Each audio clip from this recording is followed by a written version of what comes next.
係嗰網友嗱，有啲嘢咧就係我應該點講啊？叫做講古啊，叫做出乎意料之外，入乎情理之中。Donald Trump 嗰啲唔係 common sense，我嗰啲係 common sense。我嗰啲咧推理咧就係，如果你加得加拿大、墨西哥25% 關稅，咁即係話你加關稅嘅目的，我見到今日仲係有啲人講佢加關稅係手段唔係目的。唉，原來要明一樣嘢真係咁困難。佢加關稅係為咗乜嘢嘢呢？即係你話佢係手段，你係要手段換 Q 啲乜嘢嘢翻嚟啊嘛？佢係要增加收入啊嘛，要 manufacturing job 翻嚟啊嘛，減少 deficit 啊嘛。所以關稅本身就係目的。Donald Trump 親口講俾你聽，你係都唔信，講咗 N 次，就係乜嘢啊？成個字典最美麗嗰個字就叫 tariff 啊！我仲未講，佢最崇拜個總統叫 McKinley， 我會講佢提幾次 McKinley， 我就會另一條片同大家講講 McKinley。今日最大嘅驚恐呢樣嘢證實咗啦。Donald Trump 喺對共和黨嗰啲人嘅大會上面講，好快，呢個係好快。佢係等加拿大、墨西哥加定咗之後，然後咧就係會即刻宣佈。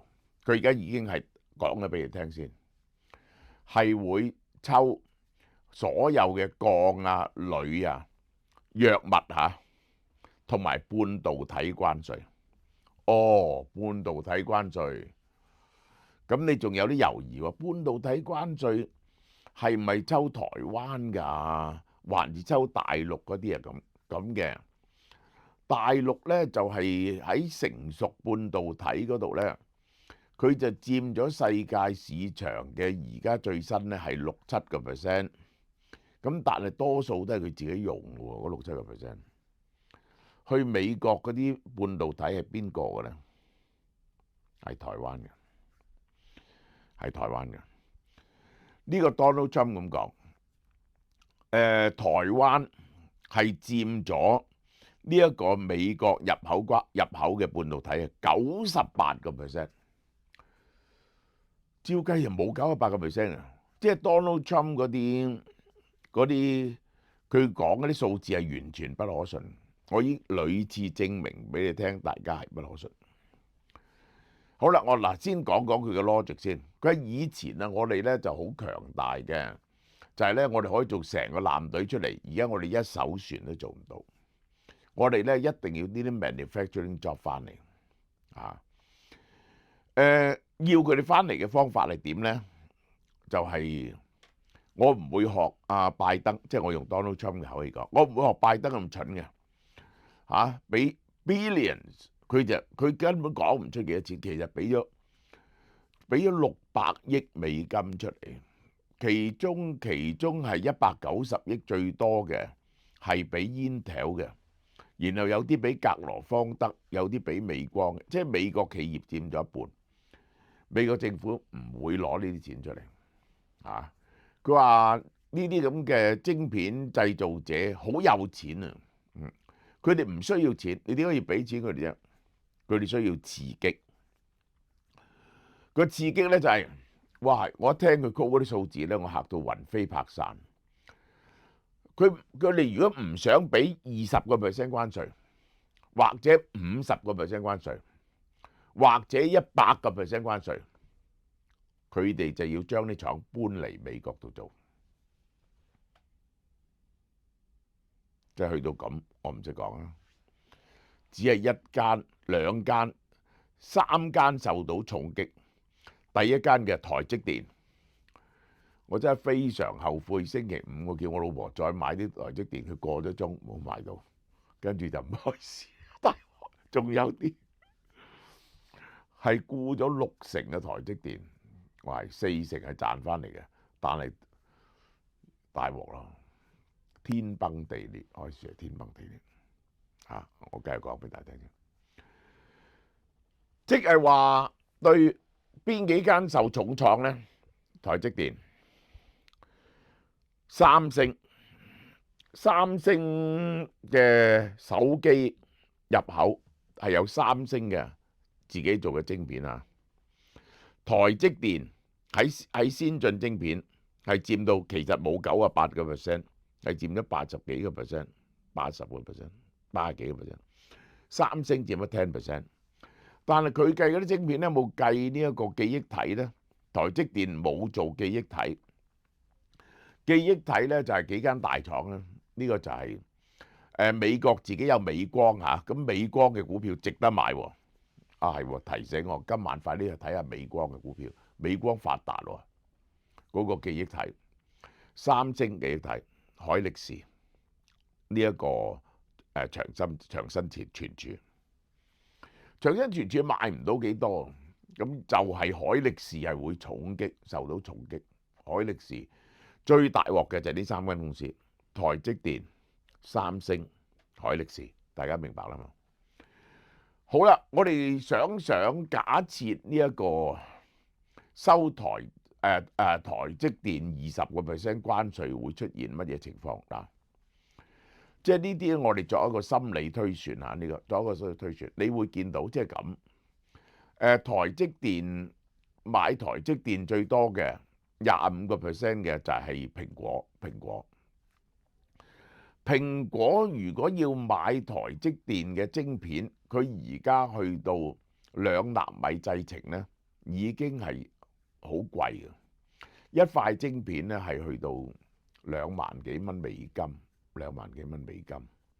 咁咧一粒晶片咧，佢入邊有好多粒噶嘛，12寸晶片係去到300幾蚊美金啊，300-400蚊美金，係佔咗你知200-300蚊美金。一個蘋果手機1000蚊美金，佢係佔咗200-300蚊美金，已經好重要。加 20%， 加 20%。就係加50-60蚊落去嗰個晶片度。喺我諗 iPhone 就好啲嘅。iPhone 咧就係始終嗰啲人，你個晶片咧係嗰個手機1000蚊，你加50-60蚊，個銷路會減少咗，就唔係咁多。其他嗰啲就大鑊啦。嗱，我又提醒大家，聯發科同高通好大鑊咯。聯發科同高通嗰啲晶片，如果一要抽稅嗰刻，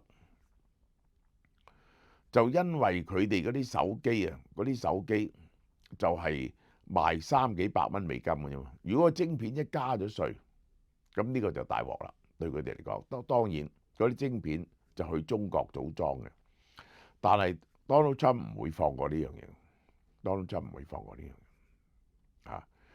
呢個對台積電嘅打擊係幾重呢？咁樣所有去美國嘅晶片，呢個就係包括咗呢個就係手機啦、高階運算嘅 server 啦。嗱，仲有間瓜嘅就係美超微。你即係咧唔係淨係嗰個晶片去美國加稅，你一部電器產品係有呢啲晶片嘅去美國，佢都抽你嘅稅。嗰啲 server AI 就最大鑊啦，而家係佔咗呢一個 AI 晶片，結果係拎去美國嘅係佔咗6-7成啊，嗰個 Magnificent Seven 用。整體對台積電短期嘅打擊20-30%，二三成，台積電會立即跌咗2-3成。咁好啦，台積電被跌咗2-3成，就立即會打亂晒台積電嘅整體計劃。台積電出年係預備380億至，今年係準備380億至420億嘅 capital expenditure 要立即停工，因為嗰個需求再唔係咁大，唔敢。投資先進製程亦都唔敢，我諗起碼要 cut 一半。當台積電同埋三星大量 cut back on 佢嘅 capital expenditure，因為佢要睇清楚，然後再決定點走，係立即喝停晒所有嘅礦廠嘅計劃。咁當然係嗰啲做呢個設備嗰啲，亦都係大鑊啦。啊，呢個 Applied Material 啊、Lam Laboratory 嗰啲全部大鑊。AI 晶片嘅需求係大跌，淨係喺 DeepSeek 同埋嗰啲人懷疑呢一個 AI 係咪要用咁多嘅時候，因為呢啲晶片全部基本7、8成都係去美國，因為係 Meta 呢啲冚唪唥 Google 啊，呢一個 Microsoft 用呢啲晶片係佔咗台積電嘅晶片嘅15%。抽20%嗱，Donald Trump 嘅 logic 係咁啊，抽20%，你做唔搬去美國啊嘛，抽50%，做唔搬去美國啊嘛，抽100%。咁台積電啊，係幾時先能夠決定到搬去呢個美國咧？即係咁樣。咁我諗就係大家睇下起廠起得幾慢咯，呢個就係嚇起廠起得幾慢。咁就我諗台積電重新安排過佢全部計劃，佢要 cut 晒台灣起緊嗰啲廠，咁已經係一個重大嘅損失。然後去計劃加多少少廠喺美國嚟到平衡呢樣嘢，點都需要2、3年嘅混亂啩？呢2、3年內個盈利好難增加啊！即係你可以 forecast 2樣嘢令到個股市大跌。第一就係呢個關稅，引起嗰個需求嘅大幅度下跌，同埋電子產品嘅價錢上升啊。第二就係當然就係墨西哥同加拿大同美國嘅關係太過密切啦，尤其是嗰個農產品同埋嗰個汽車嗰個價錢會大升。2樣嘢都觸發通脹，就係聯儲局一定被迫加息，而 Donald Trump 嘅反應就覺得聯儲局害佢，就一定炒咗鮑威爾。佢炒唔炒得鮑威爾呢？有得拗，但係佢就唔理你㗎，佢要炒咗，等你打官司啦嚇。總統做乜嘢都唔告得嘅，呢個就係美國嘅股市呢個調整大鑊咯。喺而家咁高嘅位置，我琴日估跌30%，今日我估跌40咯。不過但係呢啲唔重要，即係我係會睇住個股市，而我覺得Donald Trump 係撞咗個頭埋牆，佢呢個人係可能會轉態。如果佢轉態嗰刻就係買嘅時間咯。如果佢唔轉態，個經濟衰退到某個程度，譬如話1年幾，你見到個經濟好大鑊，就係一定會喺中期選舉共和黨大敗，參眾兩院都俾民主黨掌握晒， Donald Trump 變咗個徹底嘅跛腳鴨，咁嗰刻個經濟咪會反彈咯，好嘛？呢一條片係好重要嘅，我希望大家聽清楚。好，呢段講到呢度。各位網友，Form Bio 嘅保健產品嘅好處，大家都體驗過啦。韓國金秀賢先生係 Form Bio 嘅代言人，佢最近又憑《淚之女王》取得最佳男主角。佢咁有魅力呢，真係迷死好多人。而家凡係喺俏貓貓超市、Q-Food Mall 門市及網上購買 Form Bio 產品，滿港幣500蚊，就送1套3張金秀賢嘅照片。推廣期呢係2025年1月24號，送完即止。想集郵呢個限量版嘅金秀賢嘅照片，就唔好錯過今次機會啦。又可以食 Form Bio 保健品，繼續 keep 住最 fit 嘅身體。